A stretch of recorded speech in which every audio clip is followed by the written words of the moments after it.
man, the champion of the Constitution, Dr. Ron Paul.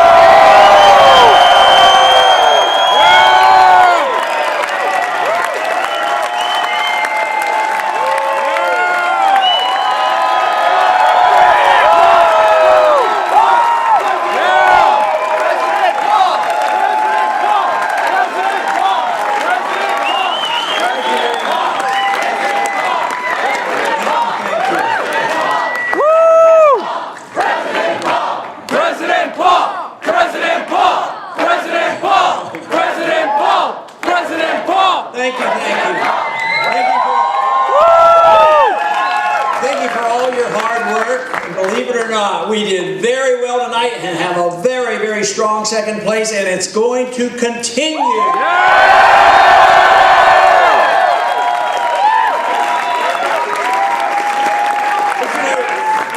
We've had some good news today. Maybe you have seen, but there was a recent Reuters poll out just today. It's the first time that we came in second in a national poll in the Republican primary.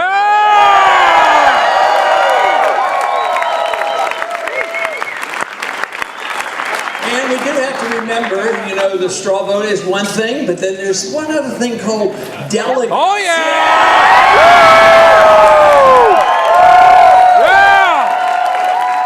And that is where we excel. We know what to do by getting delegates. Even in a state that ended up a little confusing, you know, Nevada, I understand that we're going to do very well in Nevada in getting delegates.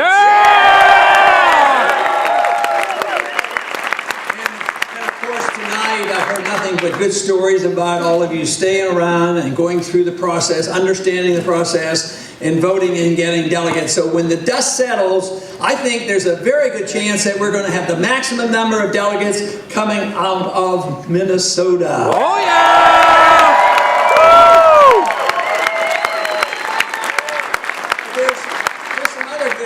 And it's an ongoing caucus, and it's over on the East Coast. I think it's the state called Maine. We're going to win! We're doing very well there, and we're going to hear some results on that on Saturday, and I think those results are going to be very good as well. Woo! But I want to really thank you for the effort, and the one thing that I am convinced of, those who join the Campaign for Liberty and promote this cause really believe in something. I keep thinking it must be a lot more fun believing in something than just campaigning for nothing.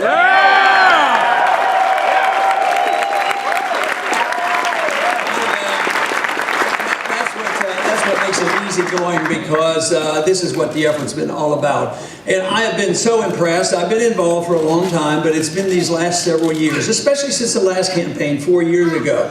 The world has changed dramatically, and our views are not only being accepted, they're being sought after, because for so long, people have said, as long as we're rich, and as long as we can borrow money, as long as we can print money, and people will take care of us, and we won't have to worry. But guess what happened 4 years ago? All of a sudden, actually, the bankruptcy was declared. And this is the reason why the economy is in bad shape. The world economy is in bad shape. Everybody thinks we're going to bail them out, and they think the dollar is going to bail them out. And most Americans are saying, there's no way you can do it. There's no way you can keep the entitlement system and a debt rising at over $1 trillion a year. We have to challenge the entitlement system and the foreign policy that gives us these perpetual wars. Yeah!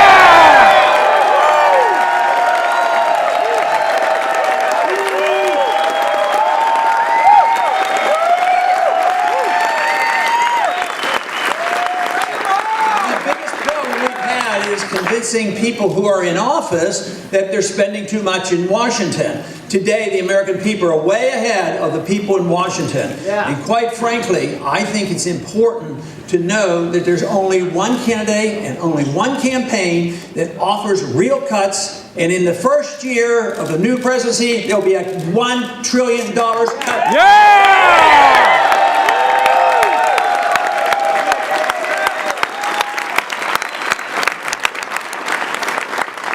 Every once in a while, people tell me, they said, Ron, you could do a lot better if you would just change your tune on this foreign policy. But guess what? It's the foreign policy that has built our campaign. Yeah!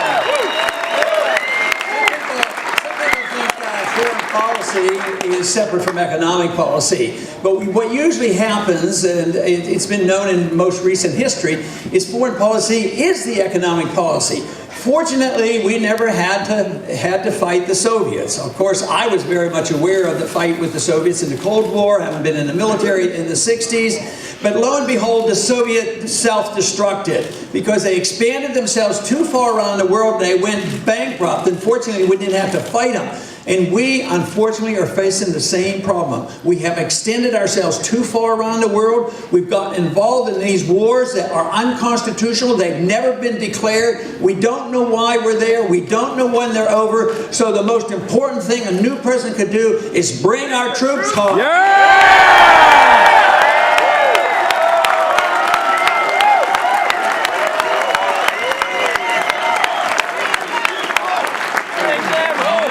Would save a lot of money. We don't need to pay for all this money to keep troops all around the world, 130 countries, 900 bases. But also, just think, bringing all the troops home rather rapidly, they would be spending their money here at home and not in Germany and Japan and South Korea.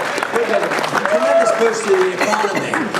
But you know, under wartime conditions, people generally get more careless about their civil liberties, and that is what's happened in this country.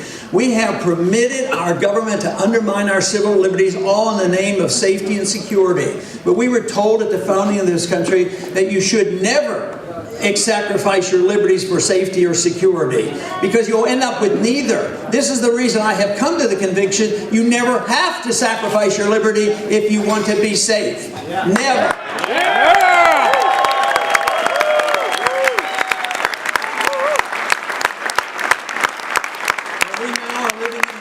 Civil liberties are poorly protected. We have a Patriot Act that has canceled out the Fourth Amendment. We have had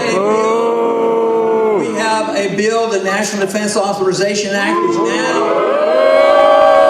grants the arrest of American citizens by the military without a trial and put in prison indefinitely. That is not part of what America is all about, and those laws have to be repealed if we want to live in a true... Repeal them!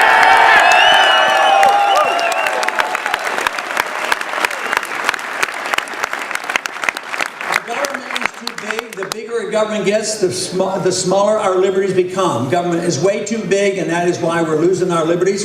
We're losing our economic liberties as well as our personal liberties. So therefore, what we must do is cut back. Now, how did we get into this trouble? Yes, there's always an appetite for big government. There's always this temptation of getting something for free. And there's always the motivation, well, we'll help the poor people. The trouble is once you endorse the principle of the redistribution of wealth, even though pretend it's going to help the poor, guess what? The redistribution gets handed off to the rich, and they're the ones who benefit. They're the ones who become wealthy, and when they get into trouble, guess who gets the bailouts? The wealthy, the Wall Streeters, and the bankers. This is the reason there should be no bailouts at all.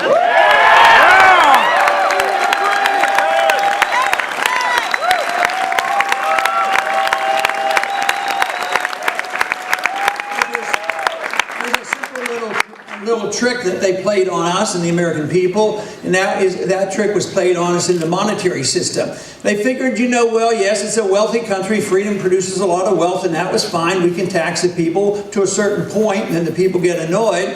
But we still, the politician still wants to pass out all the goodies, so they say, we'll keep borrowing, the credit good, we keep borrowing, till interest rates go up. Aha, interest rates are going up, that's going to hurt the economy, so we have to have another gimmick. And that gimmick was invented in 1913. It was made a disaster in 1971, and that is the destruction of the currency through an illegal operation, an unconstitutional operation of the Federal Reserve System. And the we Fed! should address and have a full audit and find out where and how they're spending all the money. And the Fed! And the Fed! And the Fed! And the Fed! And the Fed!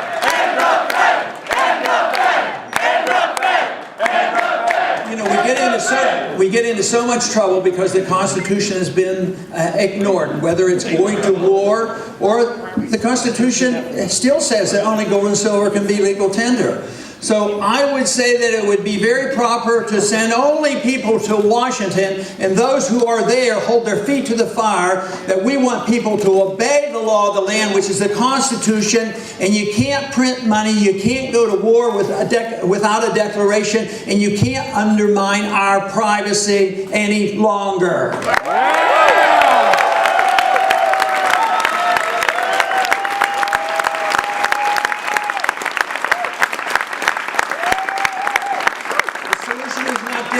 The solution was once well known in America, and that is when we understood and respected personal liberty. Understanding that liberty came, as the Declaration of Independence indicated, it came from our Creator. We have a right to our life. We have a right to our liberty. We should have a right to keep the fruits of all our labors.